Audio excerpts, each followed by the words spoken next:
Hair মানে কি? আর I মানে? এদিকে তাকিয়ে বলো। নোজ মানে? নোজ মানে কি? লিপ মানে? Lip lip. আহা, ভুল হচ্ছে। লিপ মানে? শোনা।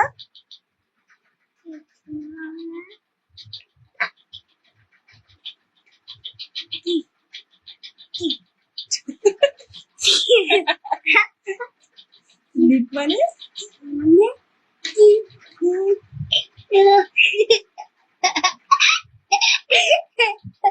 শোনা, কি বললাম বলতে? বলবি না তো? কেন বলবি না? তুই তাহলে কিছুই পাবি